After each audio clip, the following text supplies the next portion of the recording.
Assalamualaikum warahmatullahi wabarakatuh. Salam sejahtera. Di sini kami dari kelompok 1 ingin mempresentasikan hasil kerja kelompok kami. Next. Sebelum itu, perkenalkan anggota kelompok kami. Saya Gustiana Medikaningrum, NRP 508 2010-32. Kemudian ada juga Hilmi Khairunisa, Salman Nur, dan juga Dedi Tiza. Kita mulai presentasinya. Ketika akan menulis suatu karya tulis ilmiah, kita sering dihadapkan oleh beberapa pertanyaan. Nah, salah satu pertanyaan yang sering muncul adalah, perlukah membaca suatu referensi sebelum menulis karya tulis ilmiah? Jawabannya sangat perlu. Next. Dan kenapa? Next. Membaca ibarat makanan bagi seorang penulis. Apa yang dia makan akan mempengaruhi apa yang dia hasilkan. Penulis yang banyak membaca buku, karyanya akan jauh lebih berisi ketimbang penulis yang malas membaca buku. Semakin sering membaca, pengetahuan tentang teori-teori yang berkaitan akan semakin bertambah pula. Sehingga wawasan seorang penulis akan bertambah bersamaan dengan penguasaan materi yang dilakukan dan akan mampu menghasilkan karya tulis yang berkualitas. Selain itu, pada dasarnya, menulis dan membaca itu adalah satu paket. Seorang pembaca belum tentu seorang penulis, tapi seorang penulis seharusnya adalah seorang pembaca juga. Siapa yang menjadi penulis, maka ia harus memiliki semangat yang tinggi. Materi selanjutnya akan disampaikan oleh Hilmi. Dipersilahkan. Nah, selanjutnya adalah kriteria referensi yang kredibel. Sebelumnya, apa sih itu kredibel? Next. Nah, kredibel menurut Kamus Besar Bahasa Indonesia atau KBBI artinya dapat dipercaya. Next. Nah, kriterianya itu apa aja sih ya membuat referensi itu menjadi kredibel? Ada 3. Yang pertama adalah dapat dipercaya, yaitu terindeks dan terakreditasi. Artinya, referensi tersebut itu sudah diakui kualitasnya oleh lembaga pengindeks atau pengakreditasi skala internasional maupun nasional. Untuk internasional, misalnya lembaga Scopus, sementara untuk nasional, bisa melalui Kementerian Riset dan Teknologi. Next. Yang kedua adalah dapat dipertanggungjawabkan, yaitu dari penerbitnya. Menurut LIPI, penerbit yang kredibel itu adalah dia terakreditasi oleh lembaga pengakreditasi nasional, terindeks oleh lembaga internasional, dan bebas dari segala pelanggaran, misalnya pelanggaran hak cipta, terus tidak merupakan sebuah penerbit predator.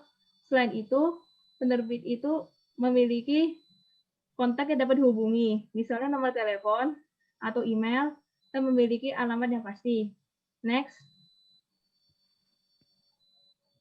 Nah, yang ketiga adalah dapat dilacak. Pada era digital ini, kita dapat melacak sebuah referensi melalui ISSN atau International Serial Data System. Portal website-nya melalui LIPI, yaitu issn.lipi.go.id. Yang kedua adalah ISBN atau International Standard Book Number. Untuk portal website-nya bisa melalui Perpusnas, yaitu isbn.perpusnas.go.id. Selain itu, kita bisa melalui DOI atau Digital Object Identifier. Portal website yaitu doi.org. Materi selanjutnya akan disampaikan oleh Salma.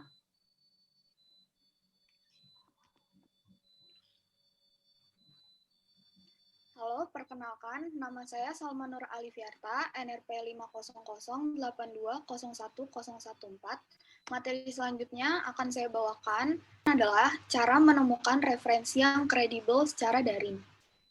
Di masa sekarang, semuanya bisa ditemukan dengan mudah secara daring, terutama masa pandemik sekarang yang tidak memungkinkan untuk keluar rumah dan mencari sumber-sumber yang pasti, seperti mencari sumber dari buku perpustakaan. Oleh karena itu, saya akan menjelaskan bagaimana cara mencari referensi yang kredibel walaupun didapatkan secara daring. Yang pertama, hindari materi yang diterbitkan sendiri. Apabila seorang penulis tidak bisa meyakinkan sebuah penerbitan, kemungkinan besar karena gagasan yang mereka tulis tidak begitu bermakna. Oleh karena itu, untuk kebutuhan menulis yang membutuhkan referensi yang kredibel, jangan pernah mengutip dari seorang penulis yang menerbitkan karya mereka sendiri. Yang kedua, periksa tanggal penerbit, penerbitnya, dan teliti penulisnya. Cari tahu di mana sang penulis bekerja, apa latar pendidikan sang penulis, apa saja hasil karya lain sang penulis, apakah sang penulis pernah dikutip sebagai sumber oleh para akademisi lain. Cari tahu juga tanggal penerbit atau revisi sumber. Dalam beberapa bidang ilmu seperti ilmu alam, memiliki sumber informasi yang terkini sangatlah penting. Selanjutnya, periksa ulasannya. Periksa ulasan dan kritik-kritik orang lain. Apabila ada kontroversi signifikan mengenai validalitas sumber itu, Anda sebaiknya menghindari menggunakannya. Yang keempat, tetaplah waspada terhadap seluruh situs internet. Anda harus waspada karena sekarang ini siapapun dapat menerbitkan pikiran mereka di internet, terlepas dari apapun isi dari pendapat mereka. Selanjutnya, saya akan memberikan beberapa contoh tentang website jurnal yang kredibel. Yang pertama, Perpustakaan Nasional atau Perpusnas. Perpusnas memiliki koleksi jutaan buku dan segudang fasilitas lengkap untuk pengunjung. Selain memiliki segudang buku, Perpusnas juga memiliki koleksi jurnal online, dari nasional maupun internasional. Perpusnas memiliki digital library yang berisi banyak jurnal ilmiah berbayar dan sudah disewa oleh pemerintah, sehingga bisa Anda nikmati secara gratis. Anda hanya perlu registrasi dan menjadi member dulu, baru bisa menikmati koleksi jurnal internasional gratis. Situsnya bisa diakses dari http://e-research.perpusnas.go.id. Selanjutnya ada jurnal sains dan teknologi. Jurnal sains dan teknologi bisa jadi solusi bagi Anda yang berkecimpung di dunia sains dan teknologi. Kamu juga bisa menikmati berbagai jurnal di situs e-jurnal yang berbasis Open Journal System ini. Materinya banyak sekali, mulai dari bioteknologi dan biosains, pengkajian industri, teknologi lingkungan, sains, dan teknologi modifikasi cuaca, teknologi maritim, dan sebagainya. Situsnya bisa dicek di http://e-journal.bppt.go.id. Materi selanjutnya akan dibawakan oleh Dedi Tiza.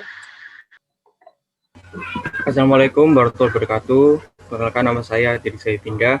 Saya akan melanjutkan materi yang terakhir, yaitu bagaimana mengelola, menyimpan, dan mensitasi referensi menggunakan aplikasi Mendeley.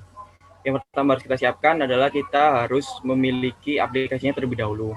Untuk downloadnya bisa cek website berikut ini. Setelah itu, kamu harus download dan menginstalnya di laptop kalian.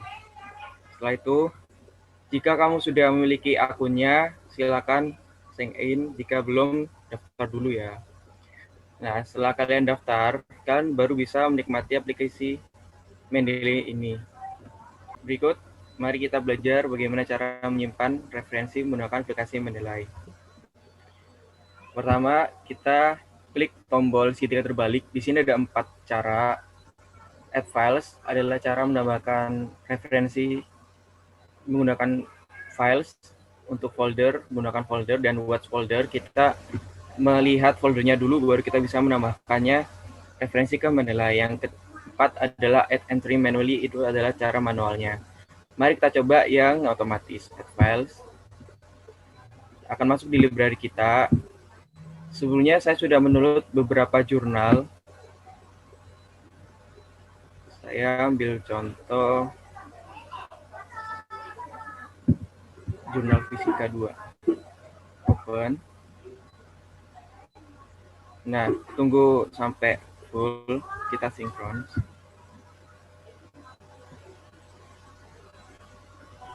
Nah, aplikasinya sudah masuk. Referensinya masuk di sini. Ini contohnya.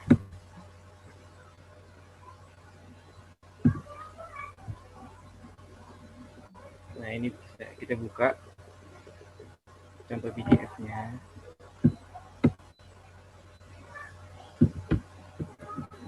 Nah, ini adalah penambahan secara otomatis. Sekarang kita coba untuk manual. Klik Add Entry Manually. Nah, kita cari apa di sini? Kita cari buku. Ya udah, contohnya buku.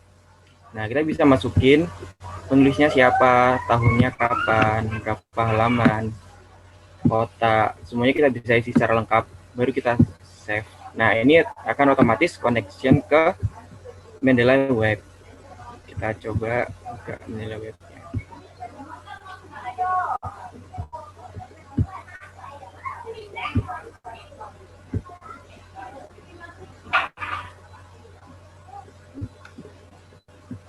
Nah,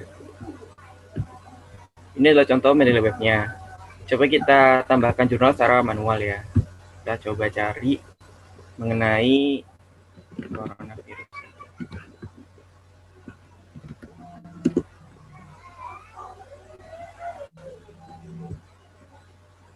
Nah, ini contohnya. Kita coba ini, ancaman krisis ekonomi global dari dampak penyebaran virus corona. Kita klik Add Library.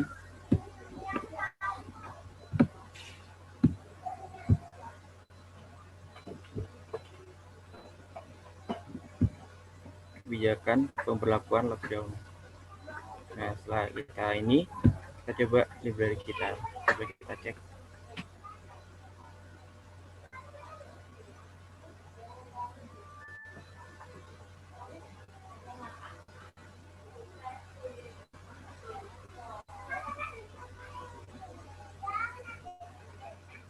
Bentar, masih loading ya.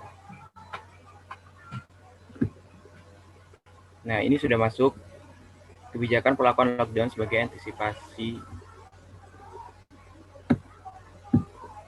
Nah, itu contohnya secara manual. Ini contoh PDF-nya. Nah, selanjutnya, saya akan menjelaskan bagaimana cara mensitasi pada Microsoft Word. Ini adalah contoh dokumen. Maaf, saya ambil dokumen agama. Nah, untuk mengkutipnya, kan harus dulu sinkronasi terhadap Mendeley dan Microsoft Word. Caranya gimana? Kita buka aplikasi Mendeley. Kita cari tools. Nah, ini kita harus install Microsoft Word plugin. Karena sebelumnya saya udah download, jadi udah bisa dipakai. Nah, sudah.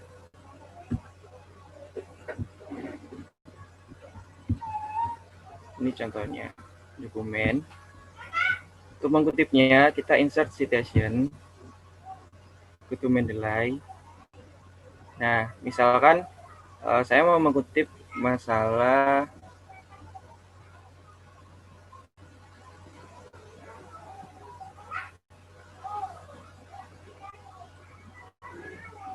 ini, kebijakan pelakuan lockdown sebagai antisipasi penyebaran COVID-19.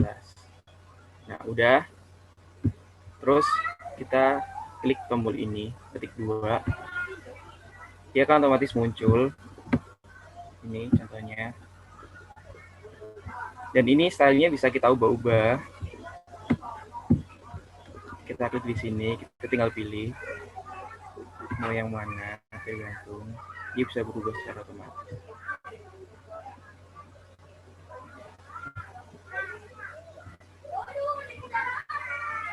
Nah, ini akan jadi angka 1. Cuman pada umumnya menggunakan Chicago Manual of Style 17 Edition. Nah, itu adalah cara mensitasi referensi dalam Microsoft Word.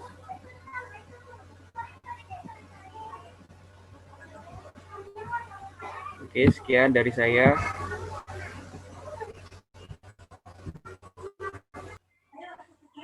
Baiklah, saya akhiri presentasi dari kelompok 1.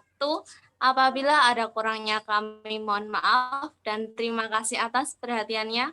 Wassalamualaikum warahmatullahi wabarakatuh.